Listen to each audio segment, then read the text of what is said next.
Bismillahirrahmanirrahim. Kata Imam Nawawi, di dalam suratul Fatihah ada 14 tasdid. Ada 14 tasdid. Hurufnya yang ditekan. Ada 14. Tertinggal satu, batal salatnya.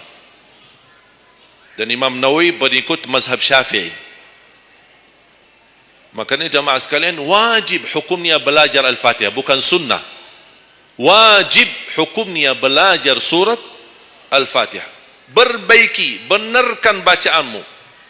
Karena tergantung Fatihahnya itu salatnya sah atau tidak. Itu tergantung Al-Fatihah. Makanya saya harap mulai dari hari ini Anda semua bersungguh-sungguh belajar suratul Fatihah. Jangan Anda targetnya mau hafal 30 juz. 30 juz Anda hafal tapi tidak benar suratul Fatihah, sia-sia. Tidak ada manfaat. Karena Anda baca suratul Fatihah, tidak baca ayat yang lain sama sekali, masih tetap sah salatnya. Karena suratul Fatihah tidak bisa diganti. Kalau Anda lupa baca selain suratul Fatihah, ada istilah lupa salah satu kewajiban bisa diganti dengan sujud sahwi. Misal, rakaat pertama baca Al-Fatihah, itu rukun. Lanjut baca ayat pendek. Anda tidak sadar, habis waladhdallin, amin, Allahu Akbar. Lupa baca ayat, itu diganti dengan sujud sahwi. Itu kalau di salat wajib. Tapi kalau di salat sunnah, tidak ada wajib atau rukun selain suratul Fatihah. Jadi Anda kalau salat sunnah, cuma suratul Fatihah, kemudian takbir, rakaat yang kedua suratul Fatihah, dan kemudian langsung ruku', sah salatnya. Tidak apa-apa. Tidak harus baca surah-surah yang lain. Itu di salat sunnah. Tapi kalau di salat wajib, hukumnya baca Al-Fatihah rukun, hukum baca surah yang lain wajib. Kalau terlupa, diganti dengan sujud sahwi. Sujud sahwi 2 kali sebelum salam. Habis tahiyat, sujud 2 kali, kemudian langsung habis itu salam. Dan habis sujud sahwi tidak bagi tahiyat lagi. Sudah cukup tahiyat yang Anda baca. Makanya kembali lagi jamaah sekalian, umur bukan berapa usianya, tapi apa isinya. Maka Rasulullah SAW bersabda, ni'mal abdus salih man tala umur wa hasun amalu. Sebaik-baik hamba yang salih, yang panjang usianya, tapi baik amalannya. Baik amalannya. Bulan Syaban ini sekarang tersisa kurang lebih 14 atau 16 hari. Rasulullah SAW punya kebiasaan puasa Syaban full. Sampai kata Siti Aisyah, tidak pernah aku melihat Rasulullah puasa 1 bulan penuh selain bulan Ramadan sebagaimana di bulan Syaban. Penuhnya Rasulullah SAW. Bukan nisfu. Setiap datangnya Syaban ditanya nisfunya, mana nisfu Syaban? Nisfu. Full Syaban, puasa saja. Di awal boleh, di tengahan boleh, di akhir boleh. Yang tidak boleh, yang tidak pernah puasa Syaban, pas begitu berakhir, mau mendekati Ramadan, seminggu terakhir atau 10 hari terakhir, itu ada sebagian ulama berkata makruh. Kalau sudah 2 hari terakhir bulan Syaban, Anda tidak pernah ada puasa sebelumnya, itu dianggap oleh ulama haram. Apalagi kalau sudah jatuhnya di hari keraguan, hari ragu-ragu, kemungkinan ini bisa hari terakhir, kemungkinan bisa masuk Ramadan, isbat Ramadan. Termasuk ibu-ibu dan jamaah sekalian yang masih punya hutang, segera lunasi hutangnya. Jangan begitu sudah mendekat puasa, Anda punya hutang 7 hari, tersisa bulan Ramadan 5 hari. Syekh, apa? Aku punya hutang 7 hari, sedangkan yang tersisa bulan Ramadan itu tinggal 5 hari lagi mau masuk Ramadan. Aduh, 1 tahun tidak pernah tanya. Begitu sudah mepet baru cari jawabannya. Itu karena hukuman nanti. Tetap diganti puasa yang dari tahun yang lalu. Tetap bayar hutangnya, dan karena denda setiap hari kena fidyah. Jadi seandainya anda masih punya hutang dan masuk Ramadan, anda belum lunasi, tetap hutang itu terbawa nanti. Pas habis Ramadan, anda punya kewajiban bayar hutang. Tapi karena anda tunda, mundurkan sampai masuk Ramadan, anda punya kena denda. Ditambah lagi, bukan hanya bayar dengan puasa, ganti puasa, tapi ada lagi namanya fidyah. Satu hari satu orang miskin diberikan kecukupan makanan. Makanya kembali lagi, yang punya hutang segera lunasi hutangnya. Masih ada kurang lebih 15 atau 16 hari. Jangan sia-siakan umurmu. Yang kedua, pertanyaan Allah Subhanahu wa taala, wa an syababihi fima ablah. Usia mudahmu, apa yang kamu berjuangkan? Apa yang kamu lakukan? Pertanyaan saya kepada jamaah, usia muda apakah bukan usia dari umur? Bukan sesuatu dari umur? Usia muda bukan sebagian dari umur? Dari total umur? Bukan. Dari total umur. Tapi kenapa Allah bertanya soal umur secara total dan ditanya lagi soal usia mudahmu? Kenapa? Padahal kan sudah cukup Allah tanya tentang umurmu, ditanya lagi tentang usia mudamu. Kenapa dua kali ditanya? Allah tidak mencukupi dengan pertanyaan umur, total umur kita, tapi Allah menambahkan lagi, itu menjadi beban bagi seorang pemuda. Allah bukan akan tanya total usia umurmu, tapi akan Allah tambah lagi pertanyaannya, apa yang kamu lakukan di usia mudahmu? Usia muda itu sangat, menurut saya sangat sensitif. Anak muda yang taat, istiqamah di sisi Allah lebih baik daripada yang tua yang taat. Sekali lagi, dan yang tua-tua jangan tersinggung ya. Yang muda yang taat, istiqamah di sisi Allah lebih mulia daripada yang tua yang taat. Sama-sama taat, tapi kenapa yang muda lebih mulia? Karena godaannya lebih besar. Kalau yang tua, apa yang mau digoda? Habis sudah. Tidak ada fisik, tidak ada tenaga, tidak ada apa. Kalau yang muda banyak godaannya. Pandangan matanya, telinganya, hawa nafsunya, sahwatnya, fitnah sana sini. Mudah digoda, anak muda. Makanya Allah berikan kemuliaan. Bahkan salah satu hadis yang sahih, di hari kiamat semua di bawah matahari, cuma 7 golongan yang di bawah naungan Allah. Di antaranya wasyabun nasya'a fi ta'atillah, seorang pemuda yang menjaga diri dalam bertaat kepada Allah.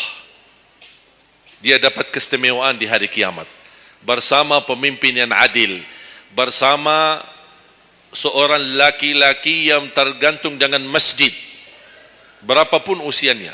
Ditambah lagi seorang pemuda yang bisa menjaga diri dalam bertaat kepada Allah Subhanahu wa taala. Dan kalau kita baca sejarah ulama, semua para berjuang untuk agama semuanya muda. Tak ada yang tua. Bilal ibn Rabah seorang pemuda, Abdullah ibn Mas'ud penghafal Al-Quran seorang pemuda, Abdullah ibn Umar seorang pemuda, dan banyak yang lain. Muhammadul Fatih yang membebaskan Konstantinia dan memperjuangkan Islam menjadi panglima, masih di bawah usia 21 tahun. Dan banyak sejarah-sejarah. Imam Syafi'i masih sangat muda, bahkan meninggal dunia masih dalam keadaan masih sangat muda, belum sampai usia 50-an tahun. Dan banyak yang lain.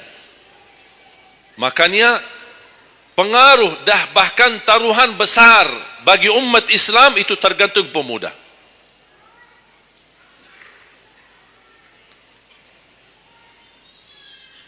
Kalau pemuda yang suka memakmurkan masjid, mencintai Al-Quran, dan dia bisa menjaga diri, dan dia bisa berbakti baik sama orang tuanya, dan selalu menjadikan target utama ridha Allah, wallahi Indonesia makmur.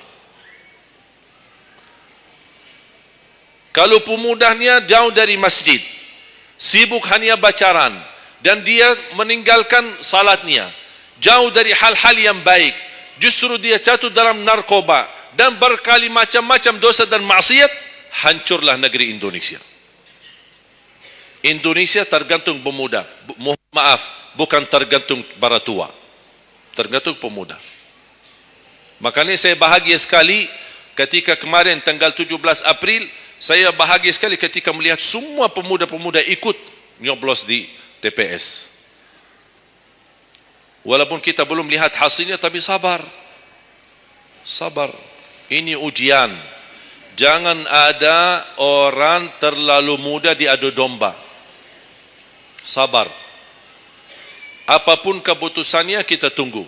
Keputusan yang resmi dari KPU. Keputusannya benar, tidak benar, serahkan kepada Allah. Hati-hati, jangan terlalu mudah diadu fitnah. Sama-sama Muslim. Jangan kita diadu domba di antara kita sesama. Bahaya sekali kalau terjadi konflik gara-gara pemilu dan kepentingan politik.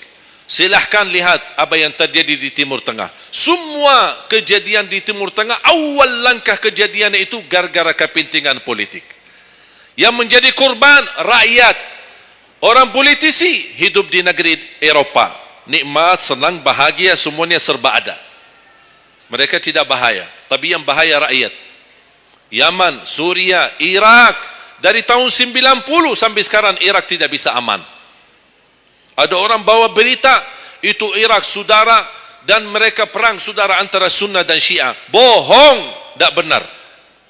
Ratusan tahun mereka hidup damai antara Sunnah dan Syiah, tidak pernah bermasalah. Tapi karena langkah awal kepentingan politik, lama-lama terpengaruhi dengan perbedaan aliran dan berbeda pendapat. Kalau sudah kita menjadi korban dan terpengaruhi demi kepentingan politik, mudah diadu domba, besok-besok akan terjadi perang antara Sunni sama Syiah di Indonesia.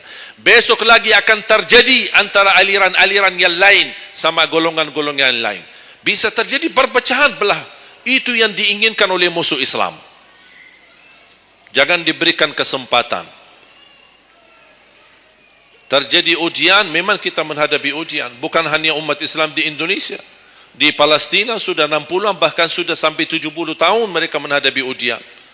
Tapi kekuatan sabar luar biasa. Tidak pernah putus asa. Biarpun mereka tidak bersenjata, tidak punya apa-apa melawan musuhnya Israel. Tapi mereka tetap tidak pernah putus asa. Tidak pernah pasrah. Mereka tetap berjuang. Mencintai Masjidul Aqsa. Saya merasakan perjuangan pemuda ketika saya ke sana, ke Masjidul Aqsa. Makanya jemaah sekalian, kita bisa memperjuangkan, tapi tambah membuat permusuhan. Kita masih bisa bertahan. Dan insya Allah ada jalan keluar dari segala kesusahan.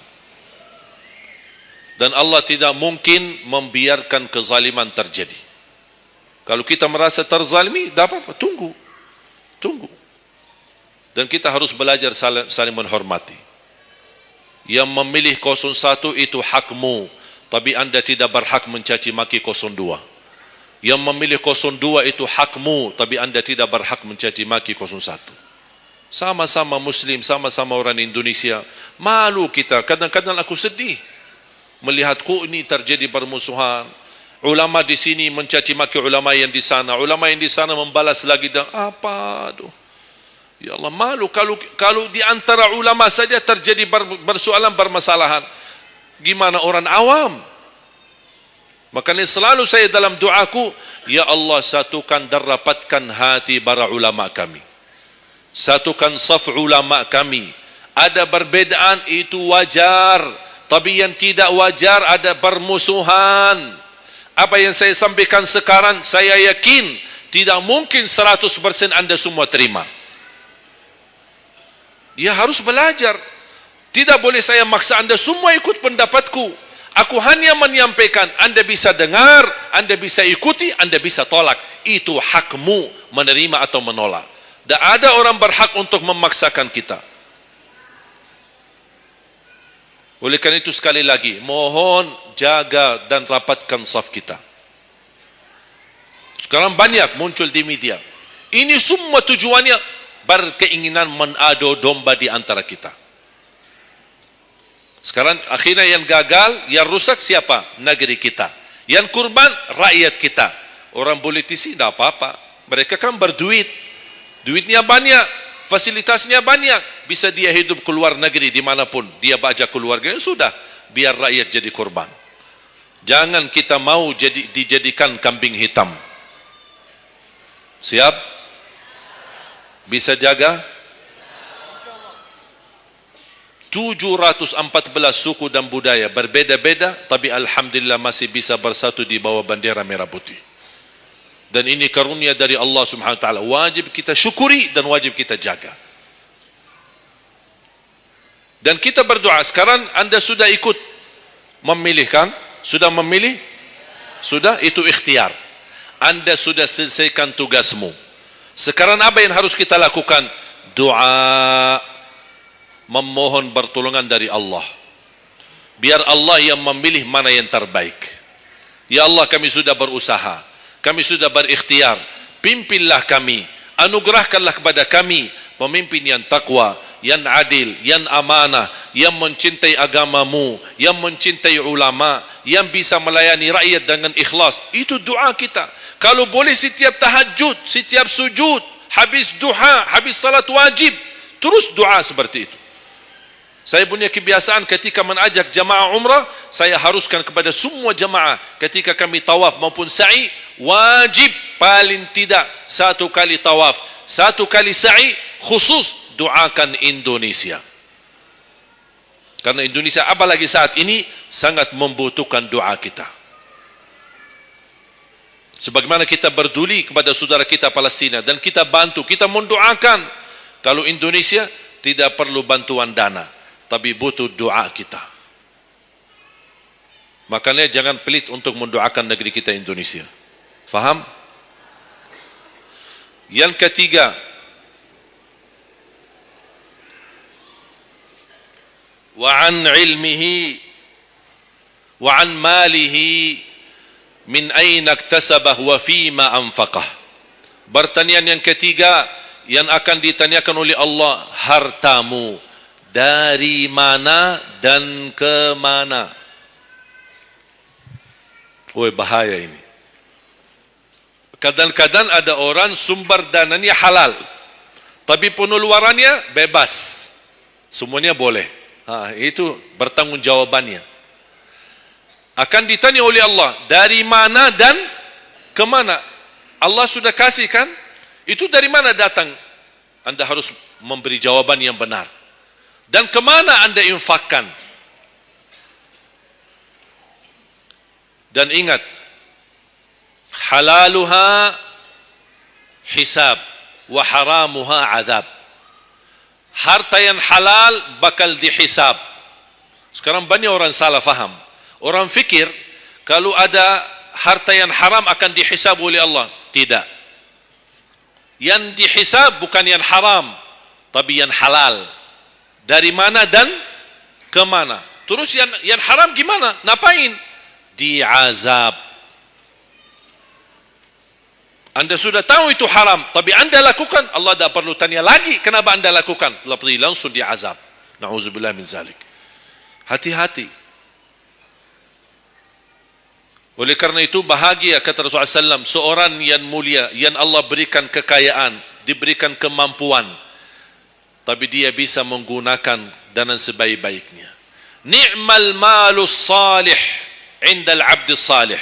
Sebaik-baik harta yang halal di tangan hamba yang salih. Itu termasuk harta yang terbaik. Kenapa yang terbaik di tangan orang yang salih? Karena orang salih tidak mungkin salah guna. Dia sudah jaga sumber, dia juga pengeluarannya jelas. Untuk kebutuhan keluarga, tidak mubazir, tidak berlebih-lebihan, Katanya halal, berarti bebas belanja. Tidak bebas. Islam tidak menanjurkan seperti itu. Anda boleh ambil kebutuhanmu, tapi jangan berlebihan. Mohon maaf, coba sekarang tanya ibu, tanya diri sendiri masing-masing. Berapa macam baju di lemari kita? Sudah, mohon maaf, dah usah bahas yang lalu. Terlanjur belanja karena ibu merasa tidak tidak tega, merasa keberatan kalau setiap acara itu aja yang dipakai. Pagi acara, besok siang pulang ganti. Siang malam ada acara lagi, ganti lagi. Karena merasa malu. Apalagi kalau ketahuan, bukan yang tadi pagi ini ya. Oh, ada beda warna. Memang sama model tapi beda warna. Malu karena orang-orang itu. Apain kok? Makanya udahlah, terlanjur. Itu memang mohon maaf kebiasaan wanita. Tapi saya usulkan baju-baju yang sudah lama tidak dipakai, ngapain simpan? Sudah, bebaskan, infakkan, sedekahkan. Saya kemarin bermusyawarah dengan tim-tim yayasan kami untuk membuat satu lembaga khusus yang punya pakaian-pakaian yang sudah lama tidak dipakai. Apapun boleh, alat meja, sofa, apa saja yang di rumah, karpet, yang bukannya sesuatu yang tak pernah dipakai, barang makanan, piring, sendok, apa saja, insyaAllah kami bisa ditarik dan dikawal dan dikelola lagi, dikelola ulang, termasuk baju-baju. Kalau ada yang robek, ada yang ini, kita bisa jahit, kita bisa perbaiki dan kita sedekahkan. Bisa di dalam negeri dan bisa di luar negeri. Alhamdulillah program ini berjalan di kota Madinah. Alhamdulillah tidak ada lagi mubazir yang buang baju sia-sia. Semuanya bisa dimanfaatkan. Mudah-mudahan terwujud program ini agar ibu-ibu tidak terbeban. Ada kelebihan mau pindah rumah. Biasanya kalau pindah, apalagi kalau orang kaya, pindah rumah mana barang-barang dibawa lagi? Barang-barang besi yang baru-baru semua. Terus yang tersisa kemana? Dibuang atau tidak tahu kemananya. Udah, kita yang ambil, kita yang kelola, yang perlu diperbaiki kita perbaiki, dan kita hantarkan kepada warga-warga yang miskin yang mereka tidak punya apa-apa. Setuju? Yang terakhir, yang keempat, wa an ilmihi madza amila bihi. Allah akan tanya terhadap ilmumu, apa yang kamu lakukan. Jadi jamaah sekalian, intinya bukan berapa banyak ilmumu, tapi berapa yang anda amalkan. Oleh karena itu, jangan terlalu banyak belajar. Belajar dan amalkan. Walaupun anda belajar cuman sedikit, itu jauh lebih baik daripada anda banyak belajar tapi tidak sempat mengamalkan. Belajar, amal. Belajar, amal. Dan ilmu yang bermanfaat yang diikuti dengan amalun salih. Ada orang Masya Allah semangat, ke sana belajar, sana belajar, sana belajar, tapi tidak pernah mengamalkan. Dikasih amalan zikir, wirid, tidak diamalkan. Ditambah lagi amalan yang kedua, tidak diamalkan. Akhirnya terbeban, banyak amalan belum ditunaikan. Itu menjadi beban. Nanti di hari kiamat, Allah akan tanya, sudah berapa lama kamu belajar? Sudah berapa banyak ilmumu? Apa yang kamu amalkan? Oleh karena itu jamaah sekalian, tolong jaga. Boleh anda belajar, tapi anda amalkan. Kalau ada orang berkata, daripada saya salah, ya udah tidak usah belajar. Bahaya lagi. Ada orang berkata, daripada saya perlumpun dan bisa mengamalkan, mendingan saya tidak usah banyak belajar. Udahlah, biar saya tunaikan dulu yang sudah saya belajari. Tidak. Tetap anda belajar dan mengamalkan sesuai kemampuannya. La yukallifullahu nafsan illa usaha. Walaupun anda belum tunaikan seluruh amalannya, tidak apa-apa. Tapi anda sudah ada niat, anda sudah ikhtiar, anda sudah tunjukkan yang terbaik. Tapi kemampuannya memang sampai segini, kemampuannya memang terbatas. Tidak apa-apa, Allah melihat anda sudah bersungguh-sungguh untuk mengamalkan apa yang anda belajari. Oleh karena itu, saya kasih satu amalan. InsyaAllah mudah-mudahan bermanfaat. Sedekah subuh. Sedekah subuh, kenapa saya berkata sedekah subuh? Bukan berarti tidak boleh sedekah di waktu yang lain. Semua sedekah boleh di setiap waktu dan setiap saat, hari Jumat maupun selain hari Jumat. Tapi sedekah subuh itu termasuk sedekah yang terbaik. Kenapa? Bukan kata saya, tapi kata Rasulullah sallallahu alaihi wasallam. Setiap waktu subuh Allah turunkan malaikat. Tugasnya mendoakan orang yang bersedekah subuh hari. Allahumma a'ti munfiqan khalafa. Ya Allah, ganti yang lebih baik bagi orang yang infak di subuh hari. Ibu-ibu lagi halangan tidak salat, sebelum beraktivitas isi sedekah subuh. Anda tidak usah susah-susah mencari anak yatim dan orang miskin di subuh hari. Mulai hari ini masing-masing bikin kotak amal atau botol atau kaleng, simpan di rumah. Setiap habis salat subuh sebelum beraktivitas isi sedekahnya. Apalagi kalau sedekah itu disertai doa. Begitu anda sedekah, sebutkan hajatmu. Ya Allah, dengan berkah sedekah ini, ya Allah, saya ingin nikah. Mudahkan jodoh. Nikah lagi juga boleh doa, tidak apa-apa. Ada yang sedang melamar kerjaan, anda isi, wallahi dahsyat, amalan ini wallahi dahsyat, manfaatnya banyak untuk menyembuh penyakit, menabulkan hajat, memudahkan urusan, dan tidak pernah saya sampaikan amalan ini, semua alhamdulillah berhasil mendapatkan hajatnya. Begitu anda isi, doa, ya Allah, dengan berkah sedekah ini mudahkan lamaran kerjaan saya. Ya Allah, dengan berkah sedekah ini mohon titipkan pahalanya untuk kedua orang tua saya. Kalau ada yang merasa dirinya suka marah, suka emosi, ya Allah, dengan berkah sedekah ini tenangkan hati dan jiwa saya agar tidak emosi lagi. Ya Allah, dengan berkah sedekah ini karuniai kepada aku anak penghafal Al-Quran.